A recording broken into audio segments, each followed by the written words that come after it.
Hello बच्चों, ये question आपका mechanical properties of fluid chapter का बहुत ही सिंपल क्वेश्चन है। देखिए क्वेश्चन में क्या कह रहा है, to keep a piece of paper horizontal you should blow over not under it.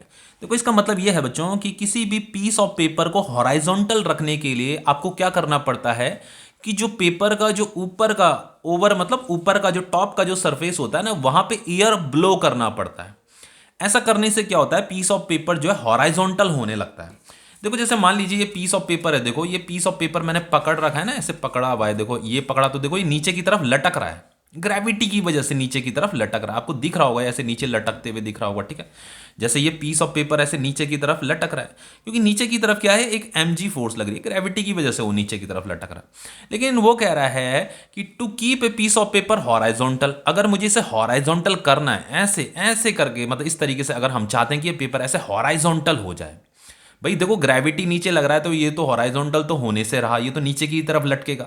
लेकिन ऐसा हम क्या करें कि जिसकी वजह से ये ऐसे हॉराइजॉन्टल हो जाए, ठीक है। तो उसके लिए वो कह रहा है कि आपको क्या करना पड़ेगा, you should blow over. Blow over मतलब इसके ऊपर की तरफ हमें क्या करना पड़ेगा, ब्लो करना पड़ेगा, मतलब फूक मारनी पड़ेगी, मतलब हवा देनी पड़ेगी यहाँ पे, ठीक है। तो जब आप इधर फूक मारते हो, मान लो आपने v1 वेलोसिटी से इधर ब्लो किया, v1 वेलोसिटी से, तो यहाँ पे एयर का वेलोसिटी कितना हो गया, v1 हो गया, ठीक है। और नीचे भी कुछ ना कुछ वेलोसिटी होगा, चलो नीचे हमने कह दिया v2 हो गया।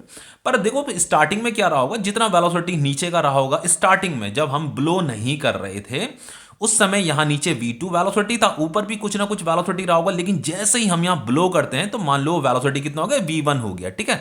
v1 ग्रेटर है v2 से, ये ऊपर का वेलोसिटी है एयर का, ये नीचे का वेलोसिटी है एयर का। तो ऐसा करने से क्या होता है कि ये जो पीस ऑफ पेपर होता है ये हॉराइजॉन्टल होने लगता है। हॉराइजॉन्टल मतलब ऐसे सीधा होने लगता है बच्चों, ऐसे ये सीधा होने लगता है।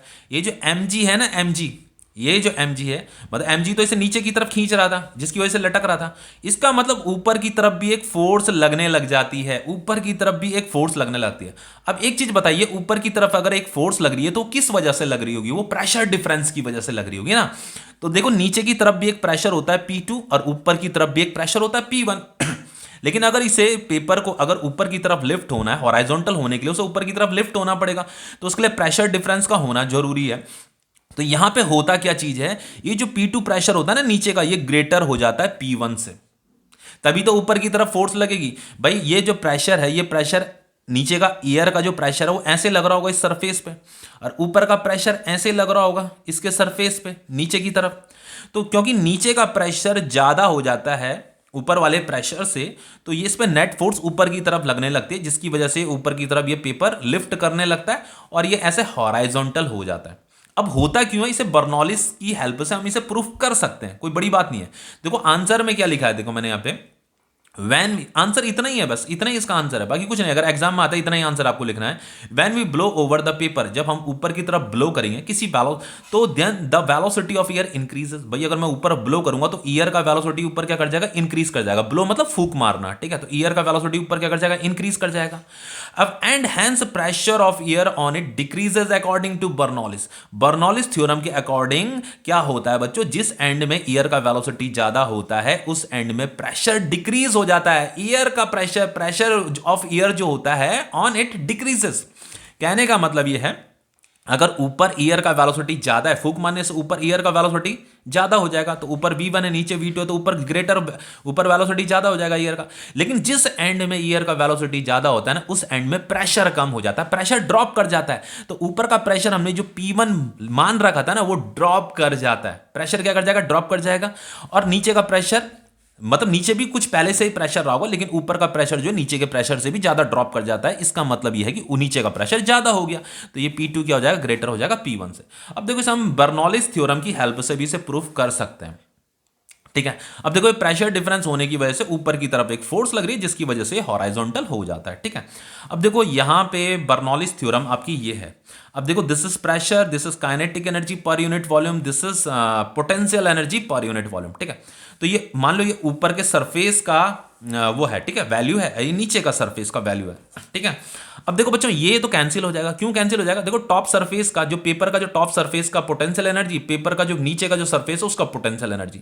तो ये जो पेपर है ना, पेपर का जो टॉप सरफेस है, ग्राउंड से जो उसका हाइट रहा होगा h रहा होगा, और नीचे का जो सरफेस रहा होगा उसका भी हाइट क्या रहा होगा, h ही रहा होगा, इसलिए कैंसिल हो जाएगा। समझ में आ रहा।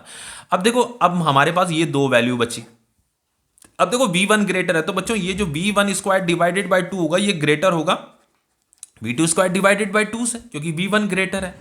अब इनका सम क्या आना चाहिए बच्चों? सेम आना चाहिए। अकॉर्डिंग टू बर्नौलीज थ्योरम इनका सम क्या आना चाहिए? सेम आना चाहिए। और ये क्या है? ग्रेटर है, इससे ग्रेटर है। तो बच्चों अगर इनका सम सेम आना चाहिए तो P1 क्या हो जाएगा बच्चों? P1 छोटा होगा P2 से, तभी तो इनका सम सेम आएगा।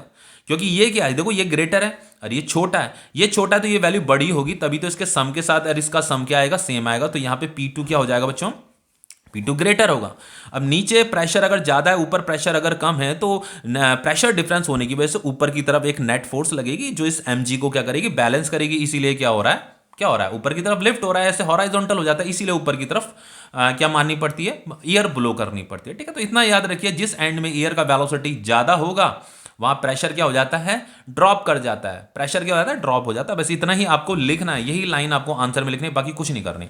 देखो यहां पे कह रहा है when we try to close a water tap with our finger, जब देखो जो वाटर टैप होता है ना, जो नल होता है वाटर टैप, जब हम वहां जहां उस वहां से पानी क्या कर रहा है? बाहर की तरफ निकल रहा है। तो जब हम उसे try to close water trap को क्लोज करने की कोशिश करते हैं विद आवर फिंगर, मतलब उसका एरिया ऑफ क्रॉस सेक्शन जब हम कम करने की कोशिश करते हैं, तो फास्ट जेट ऑफ वाटर गस, मतलब तेजी से पानी बाहर की तरफ आने लगता है through the opening between our finger. मान लीजिए बच्चों ये है, मान लीजिए ये पाइप है, ठीक है, ये एरिया ऑफ क्रॉस सेक्शन इसका A1 है। अब मान लो यहां से ये V1 वेलोसिटी से आ रहा है। अब हमने क्या किया? इसका एरिया ऑफ क्रॉस सेक्शन थोड़ा कम कर दिया। ठीक है, इसका एरिया ऑफ क्रॉस सेक्शन थोड़ा कम कर दिया, मतलब हमने फिंगर से इसे दबाया जिससे कि उसका एरिया ऑफ क्रॉस सेक्शन कम हो गया। तो इसका area of cross section A2 हो गया। तो अब यहां से पानी की वेलोसिटी कुछ होगी, तो पानी की वेलोसिटी क्या होती है? इंक्रीज हो जाती है। अब क्यों इंक्रीज हो जाती है यही हमें बताना है, तो आपको लिखना है according to equation of continuity, according to equation of continuity, इसका आंसर यही है। ठीक है, इक्वेशन ऑफ कंटिन्यूटी आपको लिखना है जो A1 इंटू V1 होता है वो A2 इंटू V2 के बराबर होगा, या आप ऐसे भी लिख सकते हो A इंटू V क्या होता है? कांस्टेंट होता है। ठीक है, क्या होता है? एरिया इंटू वेलोसिटी क्या होगा? कांस्टेंट होगा। जो इसका मल्टीप्लाइकेशन होगा वही इसका मल्टीप्लाइकेशन होगा। अब हमें पता है कि A1 ग्रेटर है A2 से बच्चों, ये A1 ग्रेटर है A2 से, तो अगर इनका मल्टीप्लाइकेशन सेम होना है तो V2 को ग्रेटर होना पड़ेगा V1 से। बस दैट्स इट, इतना ही तो है, बाकी कुछ भी नहीं है। ठीक है, तो ये क्वेश्चन कंप्लीट हो गया।